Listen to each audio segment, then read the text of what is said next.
datos epidemiológicos en la lucha contra el COVID-19.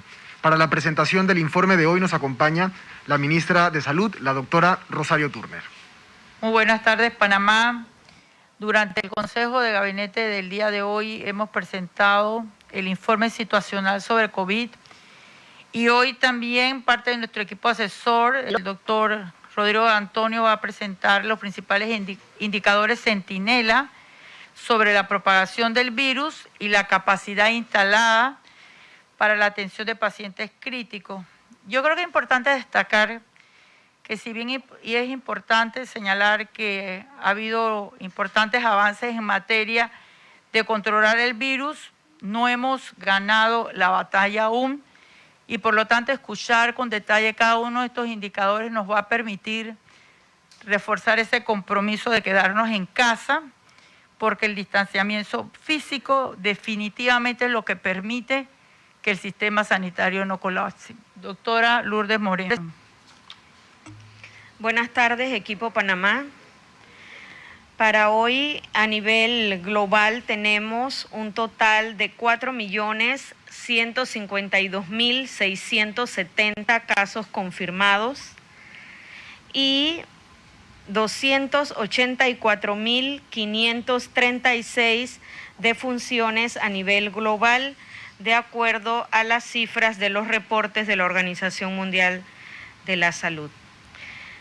En cuanto a la situación en Panamá, el Sistema de Vigilancia Epidemiológica reporta 44.561 pruebas totales acumuladas, de las cuales 898 son nuevas pruebas, para un total de 8.783 casos acumulados con 167 nuevos casos. Asimismo, tenemos en aislamiento domiciliario 2.135 personas, de los cuales 819 se encuentran en hoteles, recuperados clínicos 6.021, un total de 375 hospitalizados, de los cuales 295 se encuentran en sala, 80 en unidad de cuidados intensivos, y para hoy reportamos 252 defunciones. Del total de pruebas acumuladas, 44.561, el 77% corresponde a pruebas negativas, 34.250.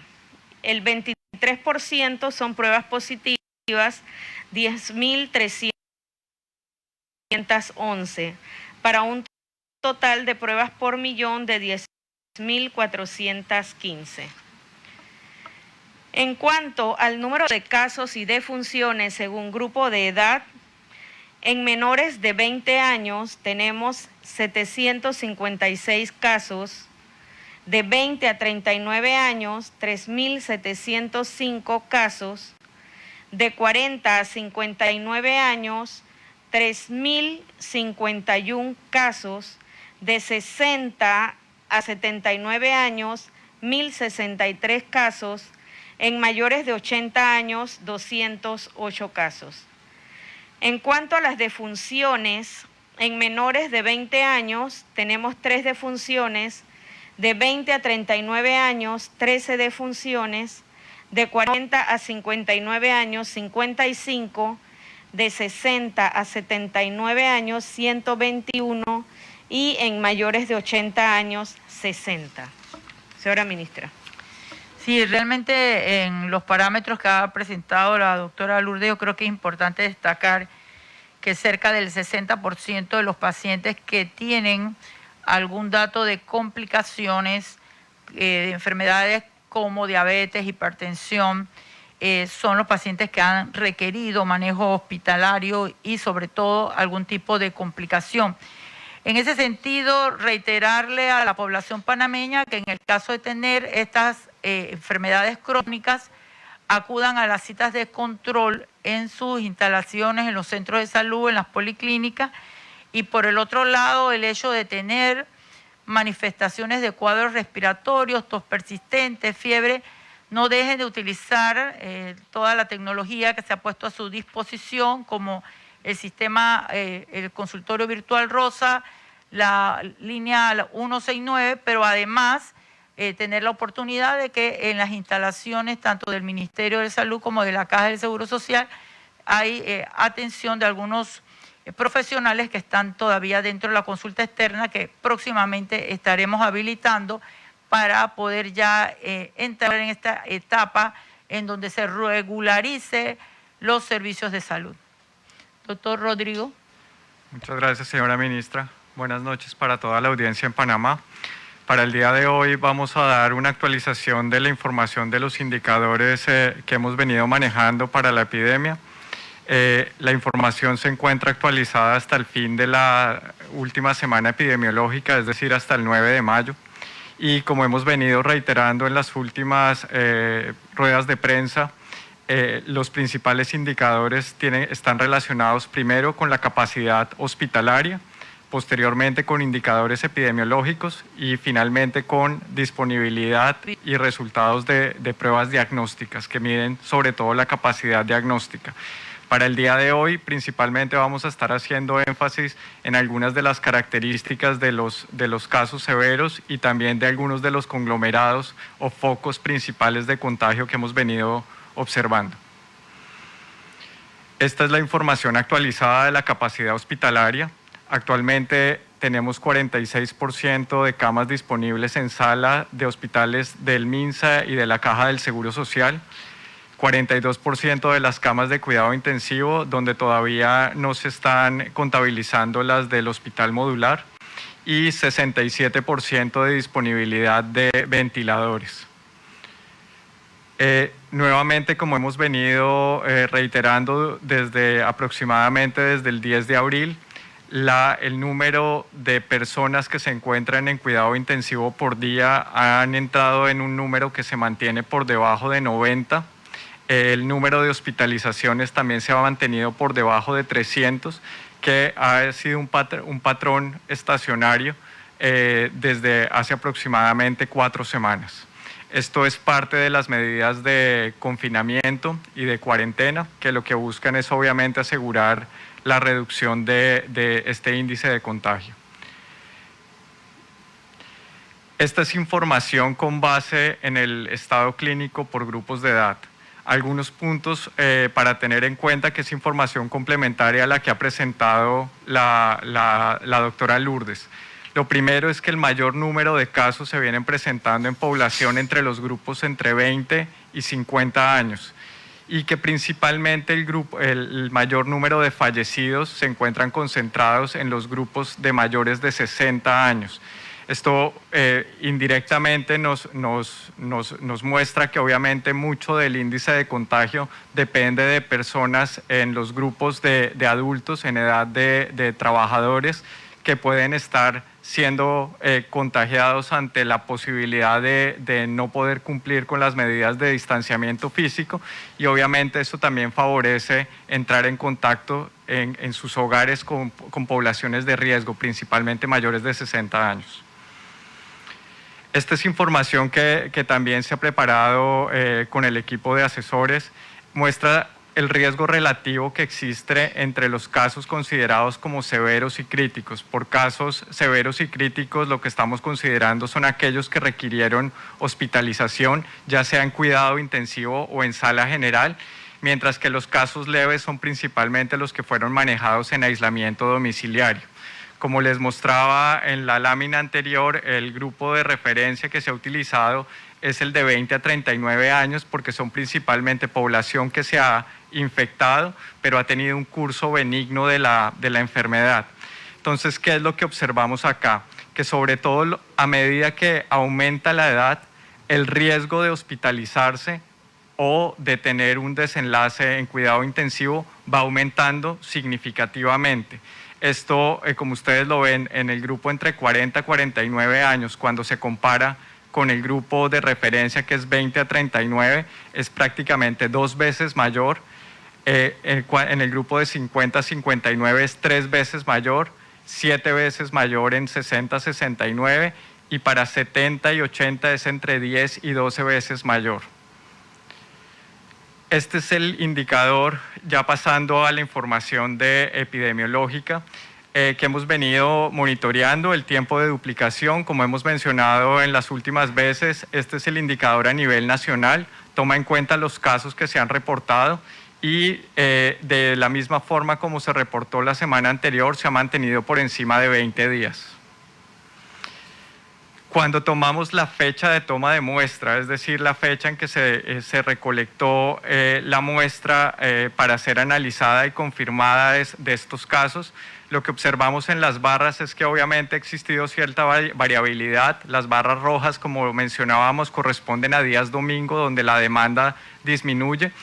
Y el número promedio que se tiene para los últimos 7 días es ese patrón que ven ustedes en la línea naranja, que corresponde también a una meseta. La información que se ve al final obviamente tiene esa caída, llamémoslo artificial, porque corresponde a la información que todavía está pendiente de actualizarse en la base de datos.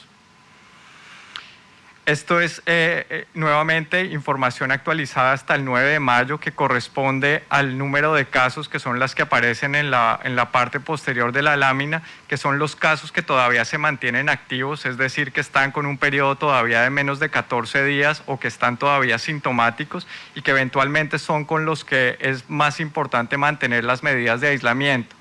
Pero lo que vemos en la parte inferior son el número de recuperados clínicamente, que obviamente van aumentando, reducen ya el periodo de contagio y permiten también lo que es la reintegración con sus labores cotidianas.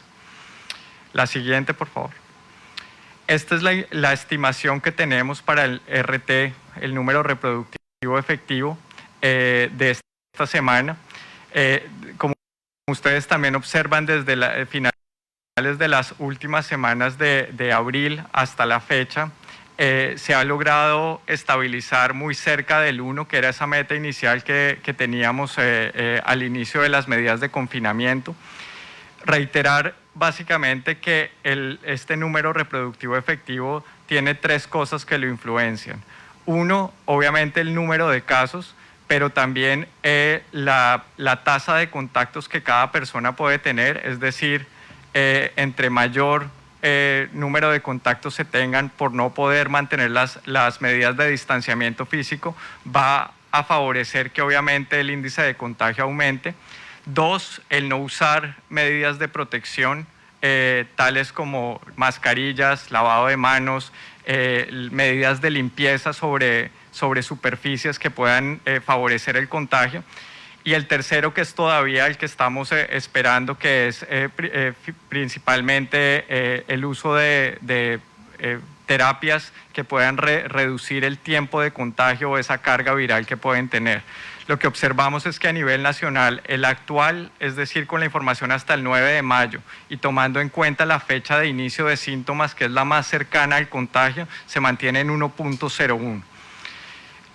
La siguiente. Cuando tomamos esta información basada en el número de defunciones, y como hemos mencionado antes, las defunciones vienen retrasadas de los casos. Actualmente la información de casos de pacientes que han fallecido, el tiempo promedio desde que fueron diagnosticados hasta que fallecieron está en aproximadamente 10 días. Y esto quiere decir que fueron principalmente pacientes que fueron identificados, asistieron a los hospitales y tuvieron un desenlace, ya sea en unidades de cuidado intensivo o en salas hospitalarias, para que fallecieran.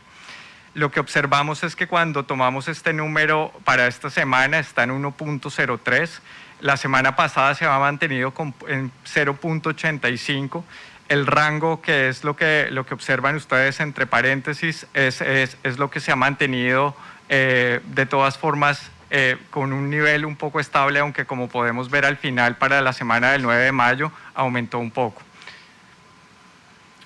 Y esto es sobre todo relevante desde el punto de vista de las defunciones y cómo vienen ocurriendo. Cerca del total de pacientes que son mayores de 80 años, cerca del 30%, es decir, casi 1 de cada 3 puede fallecer. Entre 70 y 79 es 15.4%, entre 60 y 69 es 9.4%, entre 50 y 59 es 3.3%, y en los otros grupos de edad se mantiene por debajo del 1%. Nuevamente, esto es un indicador también que nos muestra la importancia de tener precauciones, sobre todo con las personas que sean mayores de 60 años y aún más que tengan algún factor de riesgo o enfermedad concomitante. Esto va a ser parte de lo que debe ser más relevante en los seguimientos que tengamos, y es donde se vienen presentando el mayor número de casos. Esta es la información de aquellos corregimientos que reportaron mayor número de casos entre la semana del 2 al 9 de mayo. Del total de corregimientos que tenemos, que son 679, solamente 23 reportaron más de 20 casos, principalmente en la región de salud de Panamá Metro, Panamá Oeste, San Miguelito, y en Gunayala también tenemos 2 focos. ¿Por qué es esto importante? Porque aquí es donde las actividades de vigilancia epidemiológica van a ser más relevantes desde el punto de vista de seguimiento y de muestreo de contactos. Y esto también es donde en algunas de estas regiones son las que más están influyendo en ese indicador a nivel nacional, que es el número reproductivo efectivo. Que esto es lo que se observa acá. Esta es la información cuando tomamos por región. En la parte inferior observan el tiempo de duplicación que se mantiene cumpliendo lo que se había mencionado, por encima de 15 días, en algunas regiones se mantiene por encima de 20 días. Y en esta semana incluimos el de Gunayala, que es el que aparece del lado izquierdo más alto, cerca de 1.4, seguido por San Miguelito, principalmente por un foco que se observa en uno de los corregimientos. Y ya a partir de ahí, tanto Coclé, Darién, Colón, la región metropolitana, Veraguas, Panamá Norte y Panamá Oeste y Panamá Este se vienen alcanzando incluso el umbral por debajo de 1. La siguiente, que cuando lo comparamos con la semana anterior, solamente San Miguelito fue uno de los que tuvo un incremento, que son las barras que aparecen en amarillo, comparadas con las blancas, que son las de esta semana. En Chiriquí hubo un pequeño aumento, sin embargo se mantiene todavía en la zona de supresión, donde ese nivel de contagio se mantiene más bajo. Y aquí sobre todo reiterar que para algunas de las regiones, por ejemplo en Herrera, Los Santos, realmente todavía no se ha hecho una estimación, porque el número de casos todavía no se mantiene reportando casos diariamente, ni tampoco alcanzan a ser ni siquiera mayor de 50. Esto nuevamente es parte de la evaluación que tendremos que hacer para algunas medidas que son, como mencionaba la ministra Turner, asimétricas. Y por último, el número de pruebas reportadas y porcentaje de pruebas. Lo que ustedes ven en las barras es el número que se ha venido aumentando. Estos son reportes diarios. La línea amarilla, que es ascendente, muestra lo que es el promedio de los últimos 7 días, donde se alcanza a alcanzar aproximadamente 1000 pruebas por día. Y en la parte inferior lo que muestra son las tasas de positividades. Como habíamos mencionado, hacia principios de abril era cerca del 30%. Para esta semana ese promedio estuvo cercano al 15%. La meta para los países que han logrado un mejor control y sobre todo cuando se asegura el seguimiento de los contactos es que esté por debajo del 10%, que eso va a ser también importante dentro del seguimiento que tengamos en las próximas semanas. Creo que esa es la última, ministra. Muchas gracias, Rodrigo Antonio. Entonces, podríamos decir que el mensaje lo tenemos que mandárselo a Raiján, a Tocumen. Tenemos nuestro equipo en la comarca Gunayala trabajando. De hecho, hemos trasladado 39 personas que inicialmente se resistían a recibir tratamiento en su área y hemos tenido que traerlos a hoteles de alguna manera para salvar vidas, pero me falta uno. Belisario Porras. Belisario Porras. Entonces, cuando estamos hablando de la nueva normalidad, habíamos hablado de una serie de características y esas características hablábamos muy seguramente del tema de la simetría en la toma de decisiones para establecer la normalidad. Entonces, esto se trata de un gran cohesión de toda la nación panameña en el sentido de que pongamos nuestro mejor esfuerzo y nosotros por eso exhortamos a todos a seguir las medidas de distanciamiento físico y ya falta, podríamos decir, relativamente poco en esta cuarentena, pero todo depende de cómo cumplamos estas medidas para poder entonces cumplir con los parámetros indispensables para poder llegar a tomar una medida que todos esperamos y nos merecemos como el levantamiento de la cuarentena. Pero esto no será posible si no cumplimos con 4 parámetros que hemos preestablecido dentro de la hoja de ruta desde el día de ayer. Muchas gracias. Gracias. Gracias, señora ministra. Ahora es momento de abrir espacio para las preguntas de la prensa sobre lo que hemos hablado hoy sobre los datos epidemiológicos. La primera oportunidad la tiene Kenia Alonso, de Nacional FM. Gracias, buenas tardes. Conocer a la fecha cuántas empresas o cuántos salvoconductos se han tramitado, tomando en cuenta que para mañana se da la reapertura gradual en su primera fase. Y por otro lado, también conocer si ya se han realizado pruebas de plasma convaleciente en pacientes de COVID y cuáles han sido los resultados. Gracias. Bueno, en relación al número de salvoconductos que tenemos en este momento disponible, preferiría que el ministro de Comercio que nos acompaña, que en este momento le está dando un poco más de seguimiento del tema, pudiera acompañarnos a responder la pregunta. Y sobre el tema de plasma, es una investigación que se viene llevando a cabo, que ya tiene el visto bueno del Comité de Bioética, y una vez que nosotros tengamos los resultados del mismo, entonces podemos adelantar, poder considerarlo como un tratamiento para COVID y lo haremos oportunamente. Para responder, ministra, el tema de los salvoconductos, el día de hoy se están actualizando estas empresas que producto del anuncio que hicimos ayer, están actualizando sus avisos de operación y sus salvoconductos para poder entonces aplicar a ello. Por lo tanto, es un momento de ajuste y para el día de mañana es que ya se van a tener los salvoconductos actualizados y validados, como así lo establece la plataforma del Ministerio de Comercio. Bueno, yo también agregaría, ha sido un trabajo en equipo, ir trabajando en este tema de la validación y que no solamente forma parte el Ministerio de Comercio, sino que también dentro de la mesa de trabajo la ministra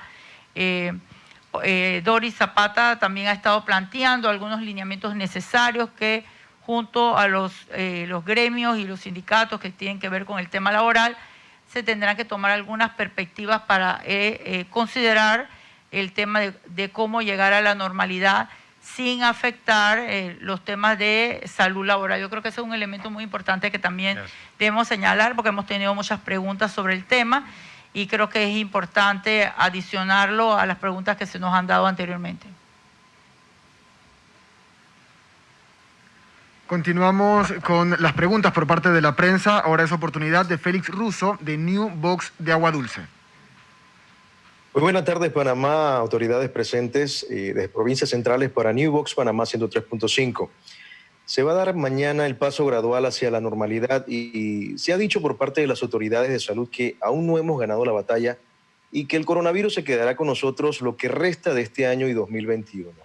En virtud de esta situación, nos gustaría saber si las autoridades están preparadas en los sectores, dígase, salud, educación, empresarial e institucional, pues para enfrentar esta inminente incidencia de infestación sin tener que afrontar un máximo porcentaje que afecta a la población. Y de ser así, ¿cuáles serían las medidas adicionales a las ya establecidas por el protocolo de salud? Gracias. Bueno, primero tendría que plantearle que todas las instituciones nos tenemos que adecuar a vivir con COVID. y no solamente son las instituciones del Estado.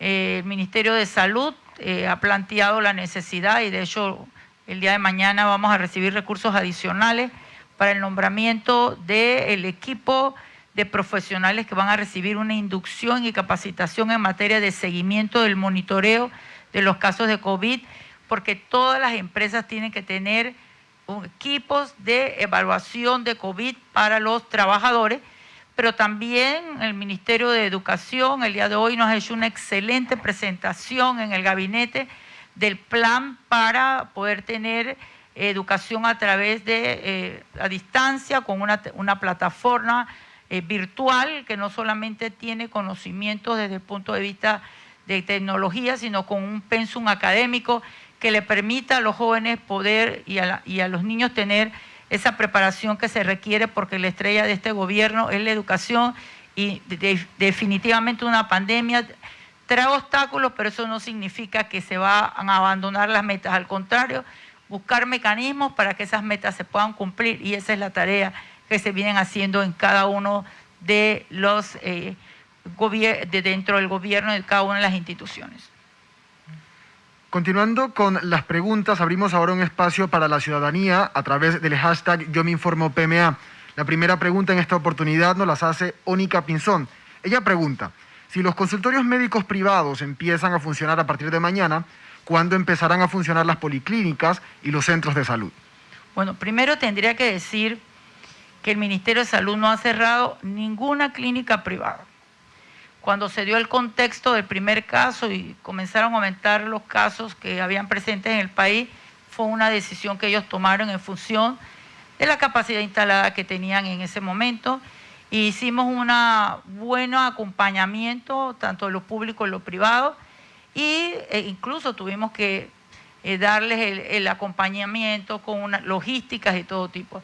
Una vez que ellos se sientan en la capacidad de abrir las consultas externas y los procesos de cirugía, lo propio sería notificarle al Ministerio de Salud para validar dentro del nuevo escenario que es vivir con COVID, para que nosotros podamos validar que en efecto cumplen con los lineamientos básicos que tiene que tener toda empresa. De hecho, en la página web del Ministerio de Salud ya están los lineamientos, que revisen si están de acuerdo, los pueden cumplir, nos avisan y nosotros le daremos la evaluación correspondiente, porque va a haber un logo o una certificación que a futuro debe estar en todas las instituciones que cumplen con las normas COVID, para que le dé la seguridad a la población panameña de que se están haciendo las normativas y que al mismo tiempo le estamos garantizando la salud a la población.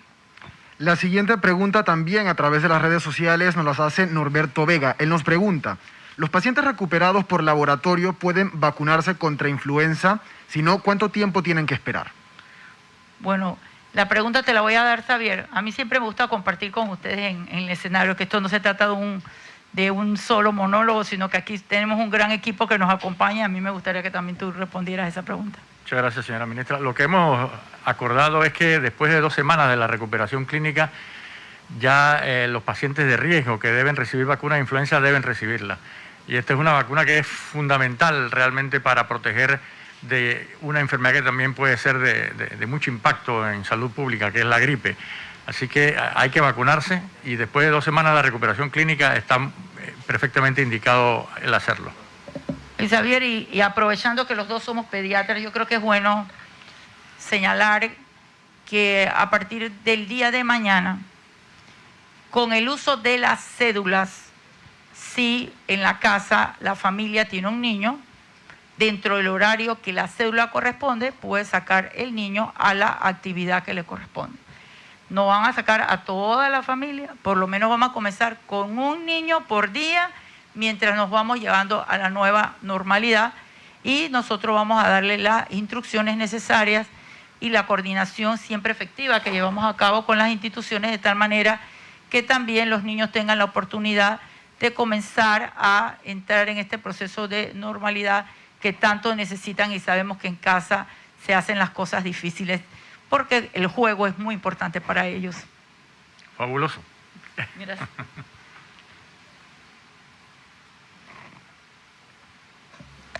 Continuamos, señora ministra, ahora con los periodistas. En esta oportunidad será por TVN Noticias, Eduardo Lingyuen.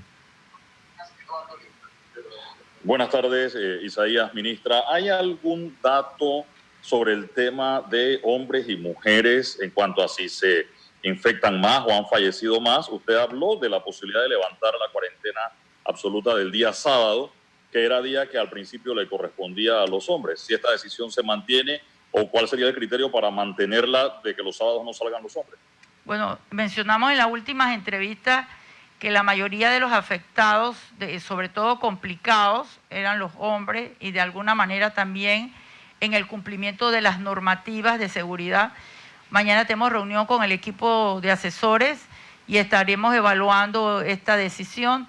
La verdad que una de las características que tenemos dentro del equipo de la coordinación con los asesores es ir midiendo, evaluando procesos, y es un proceso participativo, así que no quisiera adelantar esta respuesta hasta tanto nosotros hemos consensuado esta decisión. Continuamos ahora con Telemetro Reporta, Jenny Anensen. Muy buenas tardes. Me gustaría conocer si existe una capacidad logística y en cuánto tiempo el Ministerio de Salud podrá emitir esos certificados en donde cada una de las empresas va a estar certificada en que cumple con todas las condiciones COVID, porque son muchísimas empresas. Sabemos que está dividido en fases, pero también implica una logística importante. De hecho, mañana está la apertura para los talleres y hay una inquietud porque no saben si deben asistir o no, porque uno no tiene el certificado, tampoco tienen el salvoconducto. Y lo otro tiene que ver con los niños específicamente. En Panamá se ha dado algún caso asociado, como se registra en otras zonas, con el síndrome inflamatorio multisistémico pediátrico. La información que tengo del Hospital del Niño no nos muestra ningún reporte de casos sobre este tipo de afectación. Sí han tenido 2 casos que he tenido reporte, uno fue manejado en domicilio y uno de los casos que tenía estuvo en hotel acompañando a sus padres, pero no tenemos esa información. Definitivamente la logística que se requiere para la normalidad es una logística compleja, amplia, y de salida tengo que decir que no será fácil y que tenemos que tener mucha paciencia para que las cosas salgan bien, porque lo que estamos viviendo es inédito. Ningún país está preparado totalmente para esta situación. Lo cierto es que el Ministerio de Salud, el día de mañana, una vez que tenga los recursos adicionales, aparte de que ya tenemos personal preparando sobre este tema, vamos a reforzar la capacidad instalada en el tema de vigilancia sanitaria y tenemos que hacer una gran alianza con la Caja del Seguro Social en el tema del programa de salud ocupacional para poder de esta forma verificar que las empresas cumplan con las normativas. Y quiero decirte, Yenia, que es muy importante. Esto no se trata de una responsabilidad exclusiva del Ministerio de Salud.